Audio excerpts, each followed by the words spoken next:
Hello guys, my name is Sergeant Gomez of Philippine Navy Marines Reserve.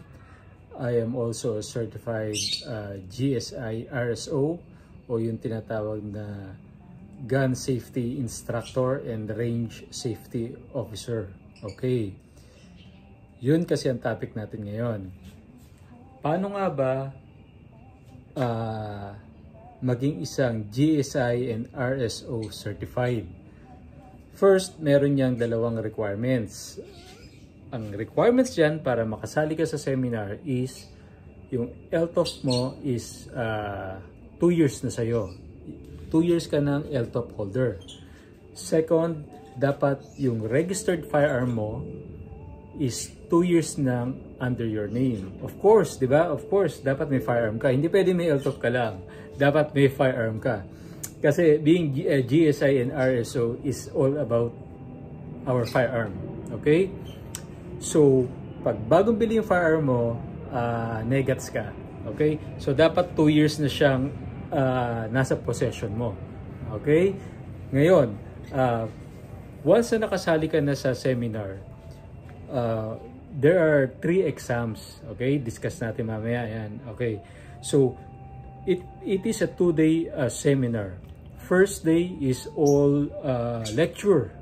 Lecture siya ng lecture. It's all about guns, kinds of guns, shooting range, about the RA 11766, 10591. So it's about the law, about how to handle the weapon, and the safety of handling it, and kung paano ka magtuturo, kasi it's a instructor ka nag-a-apply ka kung paano maging instructor, di ba? Okay, so ang unang exam is the written exam. Yan. Pero huwag kayong matatakot kasi ang written exam, lahat ng nasa exam 1 to 50 yata ang exam. Lahat ng nasa exam is ituturo sa inyo on day 1. It's not like in high school na 1 plus 1 ang tinuro pagdating sa exam differential calculus. No. Kung ano yung tinuro nung araw na yon, yun lang yung i-exam nyo. So, sigurado ako maipapasa nyo to. Okay? Why? You have 3 chances para i-take yung written exam na yon. What do I mean? Pag bumagsak ka sa unang take, meron ka pang second take. On the same day, same spot. Ngayon, pag bumagsak ka pa sa pangalawang take ng written exam, you have your last chance for the written exam. Written exam is just true or false and multiple choices. So, madali lang yan. Ang mahalaga, ang importante dyan, makinig ka during the lecture. Siguradong maipapasa mo yung exam. Okay. So, pag pumasa ka sa exam, na written exam, see you on the second day. Yan. Ngayon, pag hindi ka pumasa sa written exam, better luck next time. Okay? So, day 2, meron tayong lecture ulit yan. It's about the range, shooting range. Okay, still nagsisircle pa din yan sa firearms, sa range, sa law, sa gun law, RA 11766 and 10591. Kaya dapat kahit pa paano may idea ka. Anyway, kung wala kang idea, ituturo din yan. Gaya nga na sinabi ko, lahat ng i-exam nyo doon ituturo sa inyo. Okay, what is the second exam? The second exam is the verbal exam. Okay. So since you are applying to be an instructor, dapat marunong tayo. Marunong kang mag-lecture, marunong kang magturo sa harap, sa stage. Kasi magde-demo kayo doon on how to teach.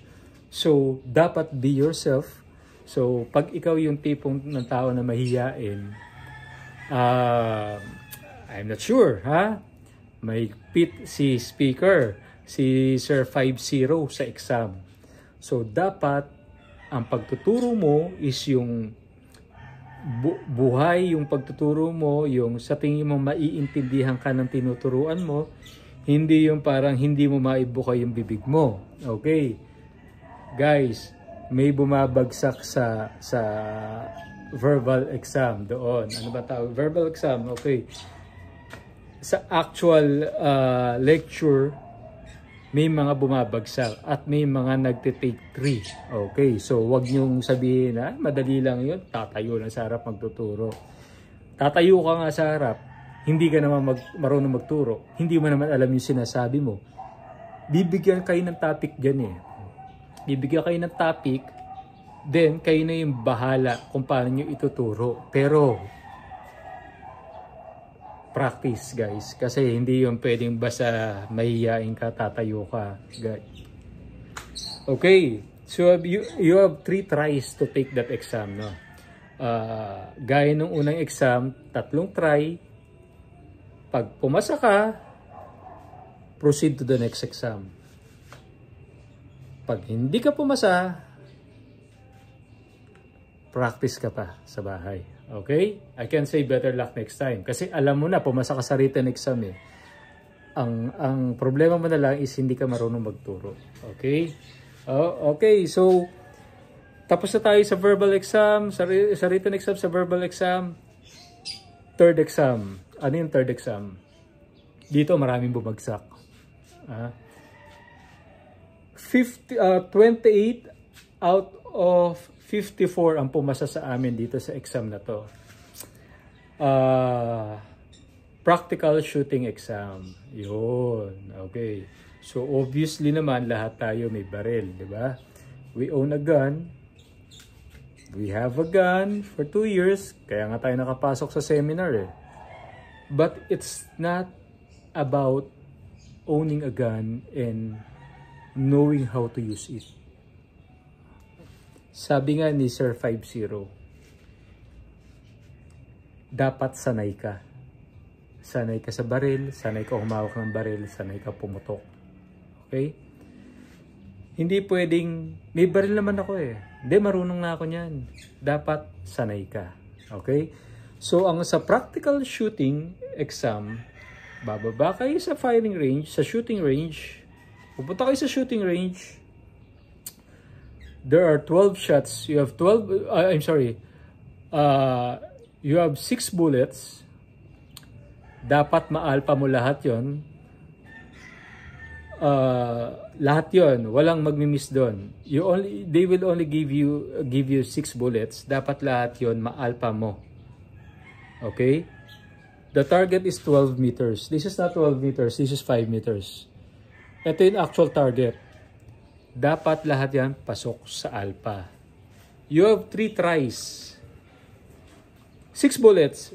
Pam, pam, pam. Yung pangatlo hindi nag-alpha. Failed. Second try. Pam, pam, pam, pam, pam, pam. Yung pang-anim hindi umalpha. Failed. Third try. Pam, pam, pam, pam, pam. 6 alpha. Congratulations. Okay? So now, pag naipasa mo yung practical shooting, sigurado na yan, taking na yan. Okay. So doon kami nalagas yung batch namin. No? So 28 lang ang natira out of 54. Sa practical shooting imagine lahat tayo gun owner. Lahat kami gun owner. Pero hindi lahat sanay humawak ng firearm. So, practice, practice, practice. Dry fire, dry fire, dry fire. Airsoft or real gun. I-practice mo. I-dry fire mo. Right now, I'm holding my airsoft. This is just an airsoft. Kasi ang pagiging GSI RSO, hindi lang dapat marunong kang humawak ng baril. Dapat sanay kang gumamit ng baril.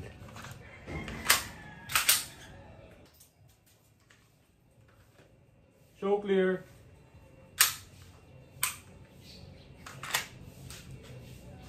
All alpha. 5 meters, yes. Kung nadidiliman kayo dito sa target ko.